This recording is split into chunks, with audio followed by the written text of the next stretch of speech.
خدمت تک تک دوستان و تشکر از حضور گرمتون در این هوای سرد برای نه گفتن به اعدام و نه به جمهوری اسلامی. قبل از اینکه به سخنرانی دوستان توجه داشته باشیم، میخوام صحبت کوتاهی در مورد حمام خونی که جمهوری اسلامی دیروز در بند 350 اوین به راه انداخت داشته باشم. دیروز بند 350 اوین خون بارید.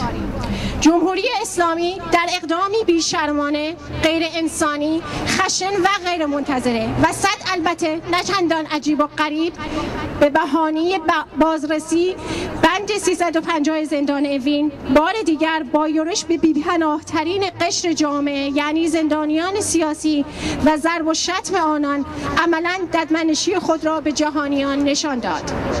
ده‌ها تن از چماقداران و باتون به دستان اطلاعاتی، لباس شخصی و گارد ویژه صبح روز 28 فروردین ماه 1393 با حمله به زندانیان بی‌دفاع خواست تا قدر قدرتی و قلدری خود را به نمایش بگذارد. مأموران جمهوری منفور و جنایتکار جمهوری اسلامی در این اقدام بیشرمانه و بشرستیز با تشکیل تونل وحشت در داخل زندان و کشاندن زندانیان سیاسی به داخل تونل اقدام به ضرب و شتم زندانیان نمودند. مأموران مربوطه نه تنها با شکستن شیشه های زندان و به حمله به زندانیان باعث شکافته شدن سر زندانیان، پاره شدن رگ و خونریزی و شکستن اعضا و جوارح تعداد زیادی از زندانیان شدند، بلکه اینان با اقدام به ربودن زندانیان و انتقال آنان به مناطق نامعلوم و فیلمبرداری و عکس گرفتن از زندانیانی که در حال دفاع از خود بودند عملا نشان دادند که در حال پیش بردن پروژه‌ای خاص در داخل زندان‌ها میباشند. اول ماه می روز جهانی کارگر پیش روست. اعتصابات کارگری و مبارزات روزمره مردم علیه جمهوری اسلامی و پیوند و حمایت زندانیان سیاسی و کارگران زندانی با مبارزات مردمی و اعتصابات کارگری بر کسی پوشیده نیست. جمهوری اسلامی استیصال و شکست‌های داخلی و بین المللی خود را همواره با قلدری و حمله به بی‌دفاع‌ترین اقشار جامعه و از جمله زندانیان و اعدام‌های بیشمار و روزمره خود می‌خواهد استیصال و شکست خود را جبران کند. این اقدام غیر انسانی جمهوری اسلامی به شدت محکوم میباشد. دولت روحانی، وزارت اطلاعات روحانی مسئول این ددمنشی علیه زندانیان بی‌دفاع میباشد. سازمان عفو بین الملل در پی انتشار گزارش‌هایی در مورد ضرب و شتم زندانیان بند 350 زندان اوین با ابراز نگرانی در مورد حمله خطری که آنها را تهدید می‌کند هشدار داده است. این سازمان با استناد به گزارش‌های منتشر شده در این مورد در رسانه‌ها به انتقال 32 زندانی به بندهای انفرادی و زخمی شدن برخی از آنها اشاره کرده است. سازمان عفو بین الملل در عین حال میگوید 26 زندانی زخمی شدند و دست کم 4 نفر از آنها به بیمارستان انتقال پیدا کردند. شکستگی دنده اسماعیل برزگری، شکستگی سر امین اکبر امینی، یک مورد حمله قلبی منجر به اعزام به CCU، چندین مورد شکستگی و جراحت انگشتان دست و پا، جراحت و خونریزی صورت و آثار کبودی ناشی از باتون بر روی بدن تعداد زیادی از زندانیان، از جمله آثار تهاجم صبح پنجشنبه در بند 350 گزارش شده. زندانیانی که به انفرادی منتقل شدند پس از انتقال از تونل سربازان باتون به دست و ضرب و شتم شدید با دستبند و چشمبند به سلولهای انفرادی و یا مکان دیگری منتقل شدند. از وضعیت سلامتی این افراد اطلاعی در دست نمی باشد. این افراد عبدالفتاح سلطانی، محمد امین هادوی، سعید متینپور، بهنام ابراهیم زاده، بهزاد عربگل، هوتن دولتی در میان 32 انتقال یافته به انفرادی هستند. ما خواهان برخورد بی قید و شرط با عوامل لشکرکشی به زندانیان می باشیم. خواهان مداوای سریع مجروحان و مصدومان و رهایی آنها از انفرادی و در خاتمه آزادی فوری و بی قید و شرط کلیه زندانیان سیاسی و کارگران زندانی می باشیم. این اقدام جمهوری کثیف اسلامی از طرف بشریت متمدن محکوم می باشد و بدون جواب نخواهد ماند. کمیته بین‌المللی علیه سنگسار. در اینجا از آقای احمد بابایی از طرف حزب کمونیست کارگری ایران حکمتیز خواهش میکنم که سخنان خودشون ایراد بفرمایند. با تشکر. مرسی دوستان، خسته نباشید. ابتدا از این میخوام تلاش‌های وسیعی که در این چند مدت برای چی در سطح بین‌المللی و در سطح ایران برای لغو حکم اعدام ریحانه انجام شده تشکر بکنم و در اینجا میخوام نکته‌ای رو اشاره بکنم که به ارتباط نمیتونه باشه با مسئله اعدام و همونطور که رفیق عزیزمون اعلام کردن روز پنجشنبه به بند 350 زندانیان حمله شده و زندانیان مورد شکنجه و کتک قرار دادن. اعدام، شکنجه، اذیت و آزار جزء فطرت ذاتی جمهوری اسلامی است. درست در بحبوحه‌ای که دارن تلاش وسیع و مبارزه پیگیری چه در سطح بین‌المللی و در سطح ایران علیه حکم اعدام ریحانه انجام میشه، درست در هنگامی که مادری از حکم اعدام قاتل پسرش میگذره، جمهوری اسلامی میگه من نمیگذرم، من همچنان میکشم، من همچنان اعدام میکنم، من همچنان رعب و وحشت را میندازم. داره به ما یادآوری میکنه من همچنان جزء فطرت من به این ادامه خواهم داد. یادمون باشه اگر ما علیه اعدام مبارزه میکنیم که باید بکنیم، باید یادمون باشه علیه برای آزادی زندانیان سیاسی که کاندیدای بعدی اعدام میتونن باشن باید مبارزه بکنیم. باید برای رهایی کارگران زندانی به شکنجه آنها مبارزه بکنیم. اگر ما جبهه مبارزه‌مونو در همه نقاط گسترش ندیم، نقاط ضعفی خواهد بود برای جمهوری اسلامی. این باید یادمون باشه و این مبارزه رو تو این سطح گسترش بدیم. مرسی از همه دوستان که تشریف آوردن. زنده باشید.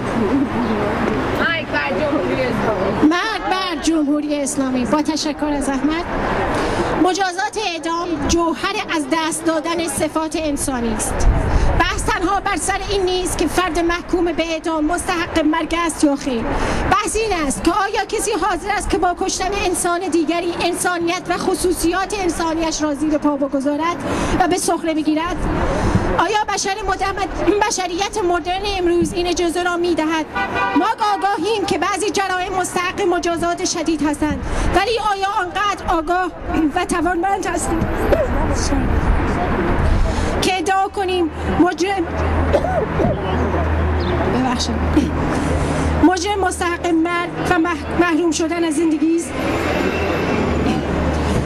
در ایران تحت حاکمیت جمهوری اسلامی، قوانین ضد بشری جمهوری اسلامی با بهره گیری از قوانین 1400 سال پیش عملاً ایرانیان را از اولیه ترین و ساده ترین حقوق انسانیشان محروم کرده است و با مشروعیت بخشیدن به قانون قصاص و انتقام عملاً می‌خواهد ما انسان‌ها را از انسانیت و انسان بودنمان تهی کند.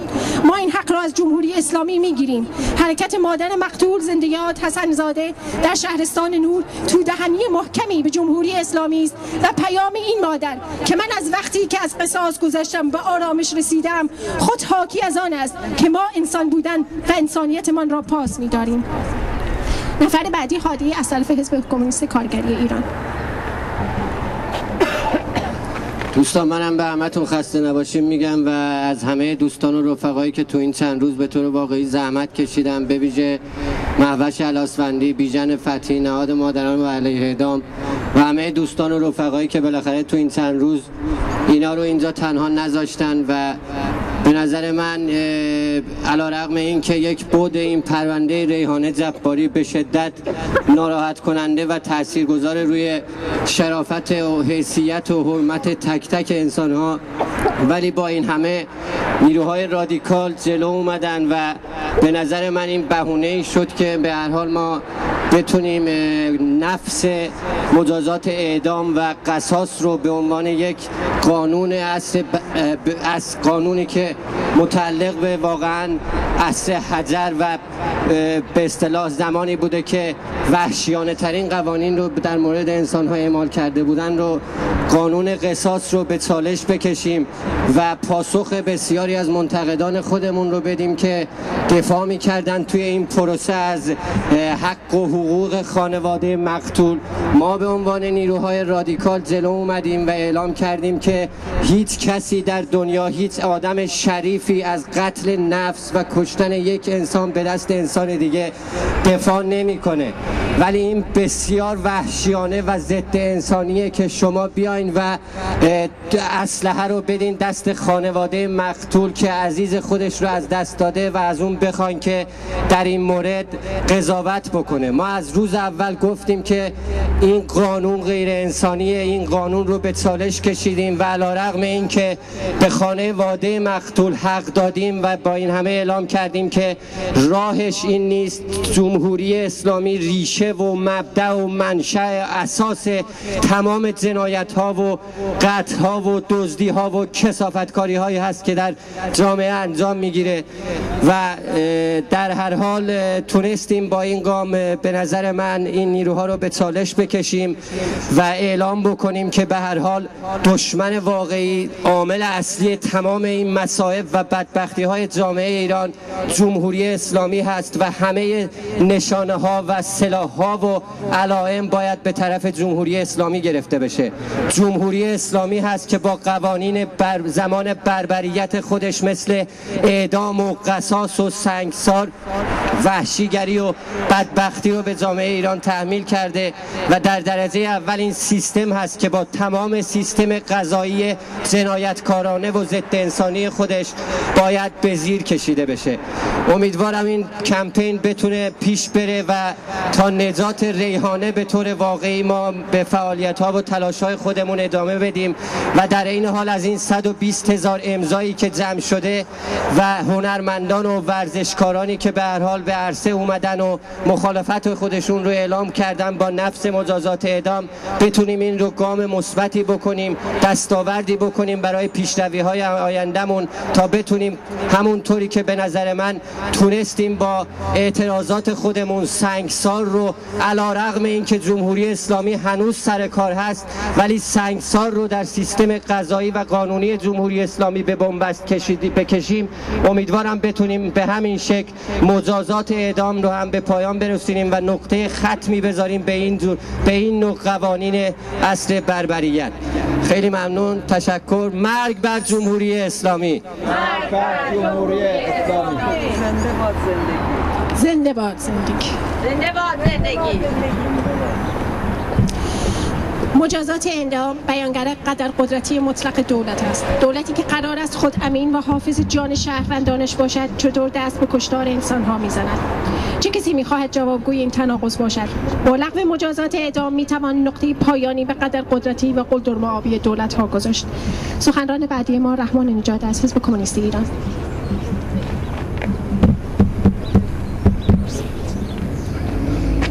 با سلام خدمت همه شما عزیزان.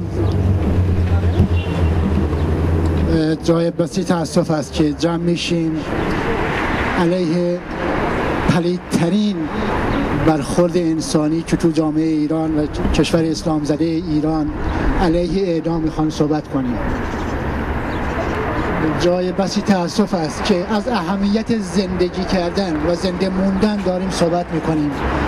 با رژیم ضد انسانی درگیر هستیم که برای حق زندگی و زنده ماندن باید توضیح بدیم که چرا مهمه انسان‌ها زنده بمونن، چرا مهمه برای خطاهایی که انسان‌ها این جامعه و این مناسبات اینا رو در این شرایط قرار میده تلاش کنیم که انسان‌ها باید زنده بمونن.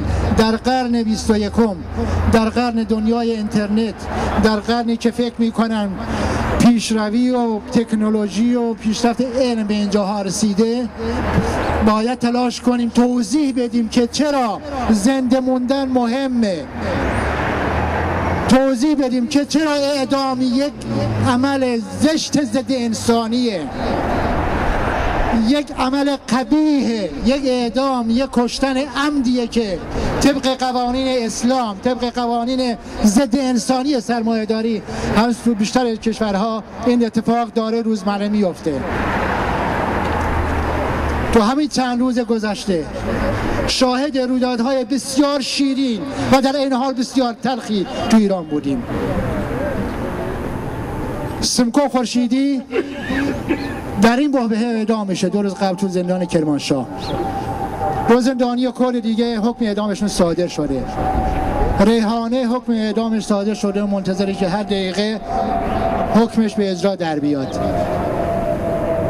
و یه زندانی طناب مرگ از گردنش بیرون میاد. اتفاقات بسیار تلخ و شیرین همزمانی توی این جامعه نکبت زده که جمهوری اسلامی توش حاکمیت داره اتفاق میفته. ما اومدیم مبارزه میکنیم، ما داریم تلاش میکنیم، ما باید علیه این سبعیت و این بربریتی که جمهوری اسلامی برپا کرده باید مبارزه بکنیم، باید دستها را در کنار همدیگه بذاریم و بگیم که نه به اعدام. رژیم جمهوری اسلامی صلاحیت هیچ نوع برخورد قضایی به مجرمینی که از نظر خودشون چه سیاسی و چه جنایی نداره.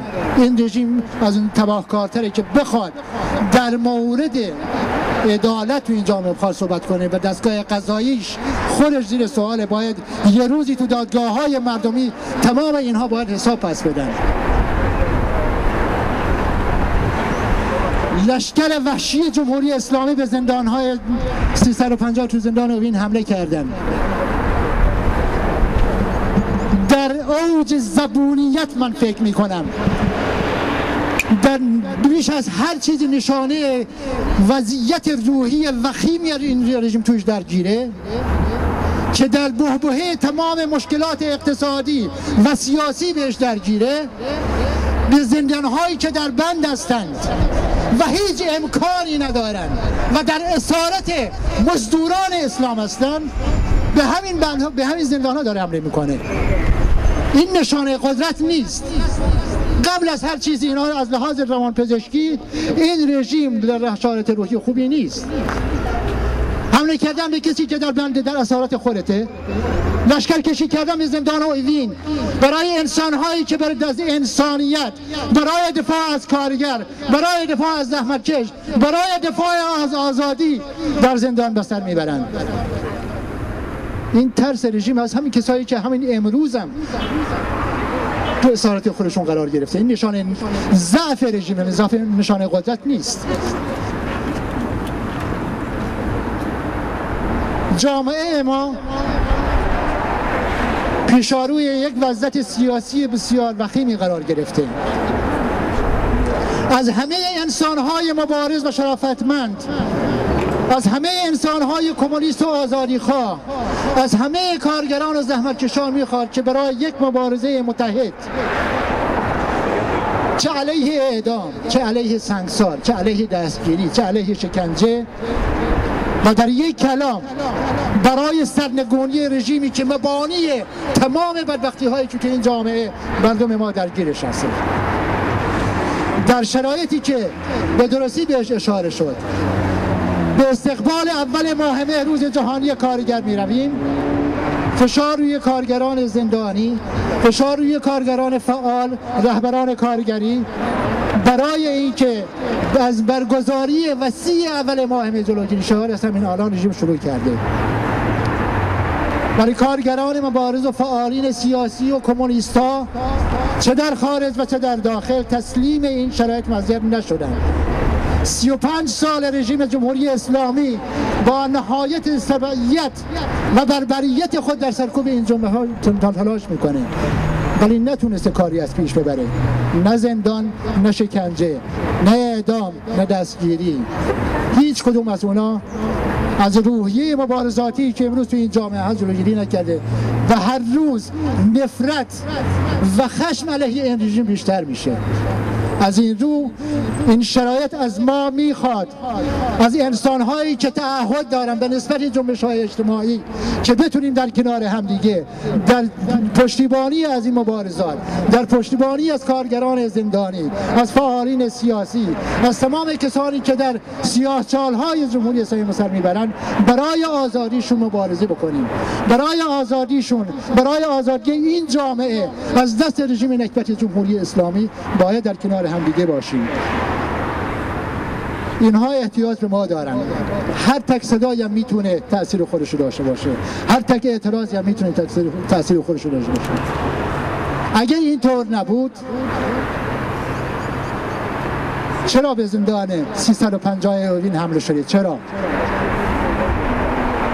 اگر شاهرخ زمانی به اعتصاب غذا دست میزنه و در سراسر دنیا به یک معضل اساسی برای جمهوری اسلامی تبدیل شده، همین یک تک صدا پس تأثیر داره.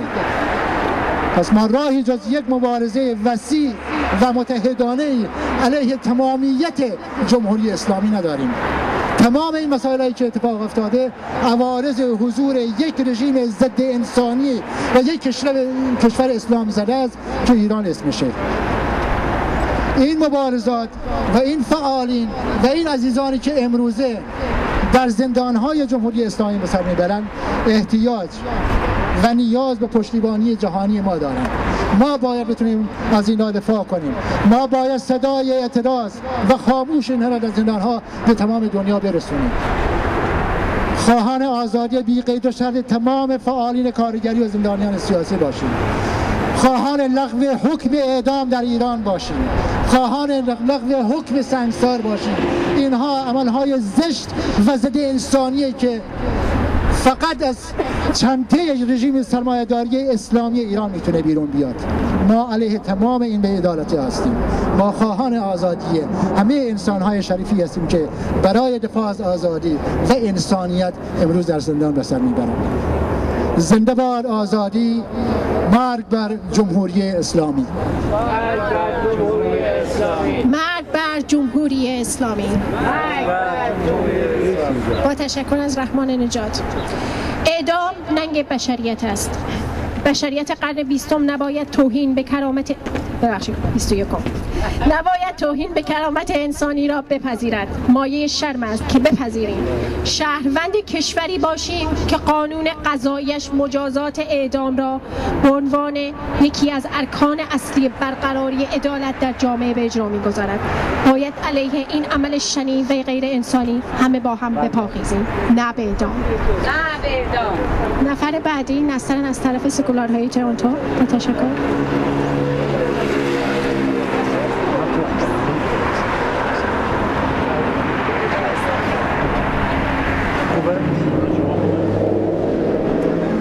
خوبه؟ تشکر میکنم دوستان. ما هممون میدونیم از اون روزی که نهضت آزادی خواهی مردم ایران در سال 57 به انحراف کشیده شد توسط همین آقایون و خانم کم بودن خوشبختانه که به ظاهر تحصیل کرده بودن و از کشورهای دور از ایران داشتن می آمدن و همه واقعا فکر میکردن حالا چون اینا تحصیل کرده خارج هستن ببینید چی تو چنته دارن. ولی متاسفانه با همکاریایی که این آقایون کردن، میدونین من کیا رو میگم، آقای قدس‌زاده و یزدی و سایرین، نهضت آزادی خواهی ایران سر از مدرسه رفاه در آورد و ما از آن روز تا به حال همچنان شاهد اعدام ها و که این اعدام ها یا به توسط خود حکومت اجرا میشه و یا تحت اسم قانون مرتجعانه قصاص انجام میشه که واقعا وحشتناکه تو قرن 21 که بیایی تمام این سرنوشت یک انسان رو بسپاری به دست کسی که پر از احساسات، پر از دادخواهی و در اوج ناتوانی و شکست روحی شخصی خودشه و شما از این انسان بخواهید که بیاد و قضاوت بکنه و رأی بده و بعدش هم بگه که ما التماس کردیم و نشد. من فکر کردم با توجه به اینکه اکثر دوستان صحبت‌هایی رو که لازم بود بهش اشاره فرمودن، من فقط خواستم یه گوشه کوچیکی رو براتون بخونم از این دلنوشته‌ای که توصیف میکنه واقعا به این کسی که به اعدام محکوم شده بود، آقای عبدالله، و 2 سال تمام این طفلی تو اضطراب، تو بدبختی بود و تا لحظه‌ای که میاد و میخوان طنابو به دور گردنش میندازن ولی خوشبختانه مادرش میگذره از این. من میخوام یه گوشه‌ای رو با شما شیر بکنم. همونطور که خدمتتون عرض کردم، اعدام یا به هر اسمی که باشه، به اسم حکومت یا به اسم قانون قصاص، هر پوششی که بخوایم بذاریم یک بازی کثیف حکومتیه و در این کیس خاص در یه زد و خورد خیابانی فکر کنیم به همین راحتی که اتفاق میتونه برای هر کسی پیش بیاد. همون جوری که ما میتونیم تصادف بکنیم با یه ماشین دیگه، به همین نسبت هم میشه شرایط خیلی بدی باشه و یکی با یکی دعواش بشه بدون هیچ گونه پلنینگی و فردی کشته میشه. دستگاه قضایی ناکارآمد حکومت اسلامی که مرتجع ترین قوانین اسلامی اجتماعی رو بر دوش میکشه، عدالت قضایی رو به شاکی واگذار میکنه طبق قانون شریعه 1500 سال پیش. متهم که جوانی است بدون سابقه جنایی و کیفری رو به اعدام محکوم میکنن، اما این حکم بر اساس قصاصه، همونجوری که قبلا توضیح دادیم. فکر کنید بعد از 2 سال استرس، بعد از 2 سال شکنجه که این منتظر این روز هست و این خانواده بخت برگشته تحت چه فشارهای روحی قرار میگیرن تا بالاخره روز موعود فرا میرسه. و متاسفانه یک درد بزرگی که ما الان داریم این عادی شدن این کارها، این اعدام ها در خیابون هاست. ببینید اون بچه هایی که میان تماشا میکنن چه به روزشون بیاد و وحشتناکتر از این که مردم به عنوان شو این استفاده میکنن و شروع میکنن به تخم خریدن و نوشابه خوردن و متاسفانه زمان حکم فرا میرسد. شوی خیابانی دایر است، بازار نوشابه و تخمه در اطراف فروش چشمگیر دارد. دست فروشان هم از فرصت غافل نیستند. متهم گریه کنند به همراه اوباشان مأمور اجرا و جلادان خود که خود آنها میباید 10 بار محکوم به مجازات های سنگین شوند وارد میشوند. موبایل ها همگی روشن است، تخم شکنی ها شتاب بیشتری میگیرند که بقیه‌اش همتون خودتون میتونید توصیف بکنین که چه شرایطی میشه. ولی تصور کنید درست لحظه‌ای که اون پسر فکر میکنه دیگه واقعا لحظه آخره، زمان مرگش رسیده، مادر مقتول میاد و این جوان هنوز داره التماس میکنه و این پدر مادر مقتول به این میگن نه تو دیگه الان وقتته. فکر کنید تمام این فشارهایی که روی این بچه به وجود میاد و همینجور روی خانواده‌اش، همه اینا انسان به سوال میاره که واقعا به ما چی شده؟ به فرهنگ اجتماعی سیاسی ما، به فرهنگ خانوادگی ما واقعا چی شده؟ ما مجسم کنید همون خانواده متهمی که 2 سال تمام بهشون التماس کردن شما رضایت بدین، اینا رضایت نمیدن.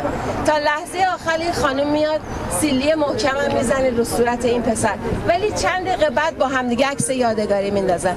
یعنی اینا تمام تضادهایی که تو جامعه ما به خاطر نابخردی‌های یک حکومت که بر اساس قوانین شریعت داره حکومت حکم فرمایی میکنه به وجود اومده و این تضادها چجوری میخواد دیگه به شکل‌های مختلف خودش نشون بده، مشکلاتیه که در آینده هر حکومتی بیاد مطمئنا باش گریبانگیر خواهد بود و این مبارزه با اعدام و تمام اینا خیلی خیلی عالیه، ولی همیشه ما تمام نگاهمون باید به تغییر قوانین کلی این حکومت باشه که در اون موقع ما میتونیم تمام این مشکلات رو با تغییر قوانین حکومت و با رفتن این حکومت به نتیجه برسیم. تشکر میکنم از وقتی که به من دادید.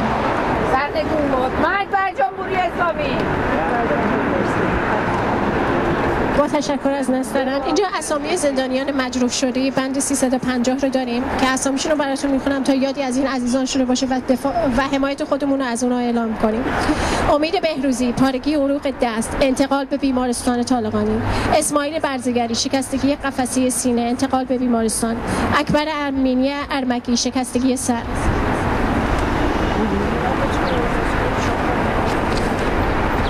سروش ثابت، شکستگی سر. غلامرضا خسروی، خونریزی. کامیار ثابت صنعتی، حمله قلبی. اسدالله هادی، حمله قلبی و خونریزی. رضا اکبری منفرد، خونریزی. ابوالقاسم فولادوند، خونریزی. یاشار دارالشفا، تورم و کبودی. علی رضا رجایی، تورم و کبودی دست. عماد بهاور، تورم و کبودی دست. حسین رونقی ملکی، جراحت دست و سر. فرشید فتحی، در رفتگی انگشت پا. قربان بهزادیان نژاد، جراحت دست. سمکو خلقتی، جراحت و خونریزی و بهنام ابراهیم زاده، خونریزی. سخنران بعدی ما ایرج رضایی از طرف فدراسیون پناهندگان ایرانی است. با تشکر.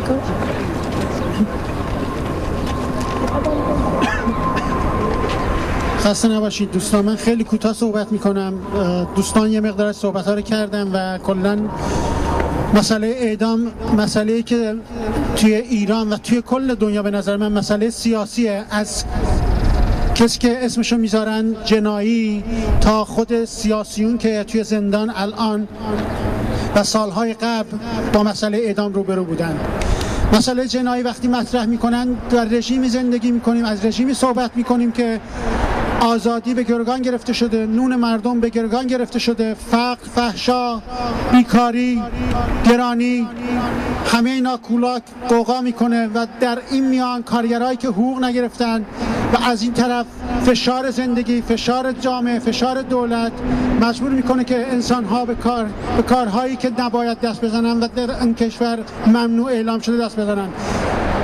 گرفتن دستفروش در خیابان یکی از نمونه‌های خیلی بارزی که توی ایران داره اتفاق میفته.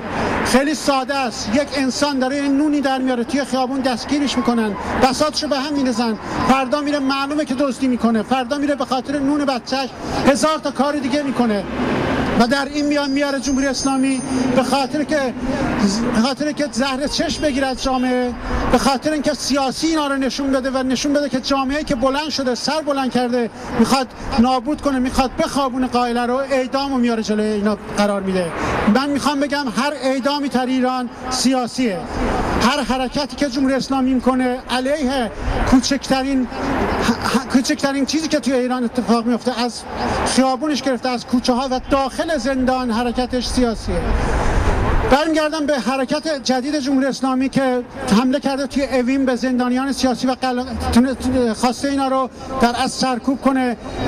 این مسئله کلا نشون میده که جمهوری اسلامی هدفمند اینجا رو داره پیش میبره. میخواد بگه که اول ماه نزدیکه، میخواد بگه از این ور اعتراضات عمومی گسترده برای آزادی زندانیان سیاسی، برای اینکه زندانیان بیمار باید مداوم بشه، برای دهها خواسته دیگه توی کل دنیا و در ایران به پا خواسته و حمله میکنه و شروع میکنه به ضرب و شتم کردن زندانیان سیاسی که برای انسانیت، برای نجات انسانیت، برای زندگی بهتر تلاش میکنن.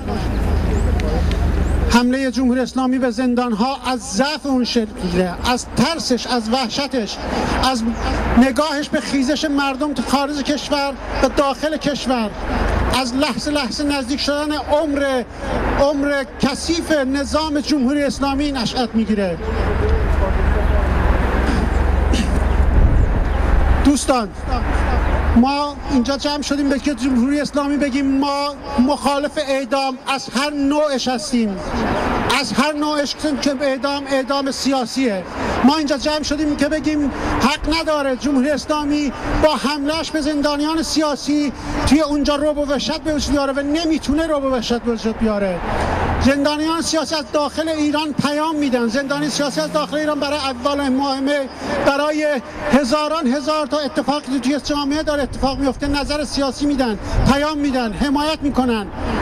علیه اعدام هم که برای همبندیش در از تعیین شده مقابل زندانبان ایستادگی میکنن، نمیذارن زندانیان سیاسی رو برای اعدام ببرن یا زندانیان دیگر رو برای اعدام ببرن.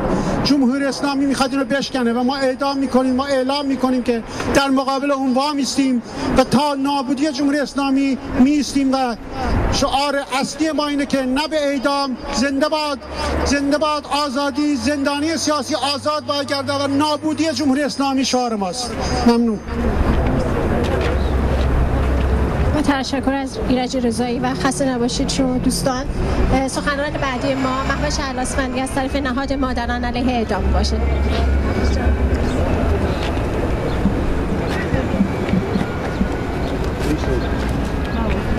من هم درود دارم خدمت همه عزیزان و با سپاس از حضور همه شما عزیزان که در این هوای خیلی خوب، چون همیشه تا حالا میگفتیم هوای سرد بارانی باد، امروز هوا خیلی خوبه.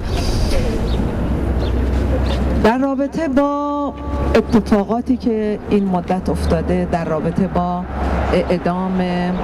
اعلام اعدام ریحانه جباری و در رابطه با اتفاقی که دیروز در درون زندان ها افتاده و به زندانیان زندان اوین حمله شده و اونها رو مورد کتک و ضرب و شتم قرار دادن، ما اینجا جمع شدیم که به جمهوری اسلامی بگیم که دیگه گذشت، دهه 60 گذشت، دهه بیخبری گذشت، دهه سکوت گذشت. الان قرن 21، قرن پیشرفت تکنولوژی، قرن شهروند خبرنگاره. یعنی اینکه همه دارن اطلاع رسانی میکنن، خبر رسانی میکنن و پرده از جنایات جمهوری اسلامی برمیدارن. ببینید ظرف این چند روز گذشته، از روزی که قرار بود ریحانه جباری رو اعدام کنن، صفحه های فیسبوک، صفحه های مجازی، سایت ها همه پر بود از خبرهایی که در رابطه با ریحانه و خانواده ریحانه و خانواده سربندی و تمام کسانی که برای این جریان تلاش می‌کردند که جلوی این اعدام رو بگیرن. جمهوری اسلامی میاد و در یک اقدام غافلگیرانه حمله میکنه به زندانیان درون زندان که این دفعه اون خبرها رو تحت الشعاع قرار بده. آخه صفحات تمام پر شده بود راجع به ریحانه جباری. زندانیان از درون زندان اعتراض کرده بودند، زندانیان از درون زندان از ریحانه جباری حمایت کرده بودند. زمانی که میان ریحانه رو ببرن و ظاهرا هر کاری که بوده باهاش داشتن، یه عده از زندانی‌ها دور ریحانه حلقه میزنن و اجازه نمیدن ریحانه رو ببرن. میگن که ما اجازه نمیدیم ریحانه رو ببرید اعدام بکنید و اونها هم میگن نه نمیخوایم ببریم اعدام کنیم. ببینید جمهوری اسلامی این حضور رو میبینه توی خود زندان، از درون زندان این اعتراضات رو میبینه به اعدام، پس باید بیاد اونجا و خودش رو نشون بده و میاد زندانیان بی‌دفاع رو، در واقع مثل اسیران بی‌دفاع، کسایی که اسیر هستن در دستهای او درون زندان ها، اونها رو مورد ضرب و شتم قرار میده. شما ببینید یکی از کسانی که مورد ضرب و شتم قرار گرفته بهنام ابراهیم زاده است که شما همه میدونید چه داستانی داره، چه مصیبتی داره از زمانی که درون زندان قرار گرفته و این میاد و اونها رو مورد حمله قرار میده به خاطر اینکه خبر ریحانه، خبر اعدام ها رو تحت الشعاع قرار بده، به خاطر اون قلدری که داره، به خاطر اینکه بگه بله من اینم و بعد از اون طرف محرم و عاشورا را میندازه و میگه که جمهوری اسلامی و اسلام به عاشورا زنده است. از اسیران کربلا میگه ولی اسیران ما رو الان، جوانان ما رو، فرزندان ما رو در درون زندان که اسیرش هستن، اونها رو مورد ضرب و شتم قرار میده و کسی نیست برای اونها سینه بزنه و ناله و زاری بکنه. بله، ما ناله و زاری نمی کنیم، سینه نمی زنیم، برای اینکه حقمون رو میخوایم، برای اینکه زندانی سیاسی، کسی که به زندان افتاده برای آزادی و برای دفاع از انسانیت به زندان افتاده، ما فریاد اونها هستیم و اجازه نمیدیم جمهوری اسلامی بیشتر از این به کشتارش ادامه بده، بیشتر از این به قتل ادامه بده. شما ببینید این جریان داستان ریحانه جباری، این داستان هایی که جمهوری اسلامی میاد و دو تا خانواده رو به نام قانون مقابل همدیگه قرار میده، یعنی ضعف قانون خودش رو، ضعف قوه قضاییه رو به گردن خانواده مقتول میندازه. خانواده مقتول خانواده زخم دیده است، خانواده دردمنده، خانواده‌ای که چه خانواده قاتل و چه خانواده مقتول هر دو درد دیدن. جمهوری اسلامی به جایی که به درد اونها مرهم بگذاره، به جایی که زخمشون رو شفا بده، اونها رو مثل دو دشمن مقابل همدیگه قرار میده. این خانواده باید التماس بکنه و اون خانواده میگه من نمیبخشم و بعد هم ما میگیم که چرا اون خانواده نمیبخشه، برای اینکه حقش نیست. من میخوام به خانواده سربندی و سربندی ها بگم که این چیزی که جمهوری اسلامی به عنوان حق برای شما قائل شده، این حق نیست، این ضعف قانون خودشه، این حق نیست که به شما داده. این رو پس بزنید، مقابلش بایستید، مقابل قانون کثیف قصاص بایستید. این قانون نه قانون اسلامه، نه قانون انسانیته، ولی جمهوری اسلامی اون رو به نام اسلام داره به شما میده.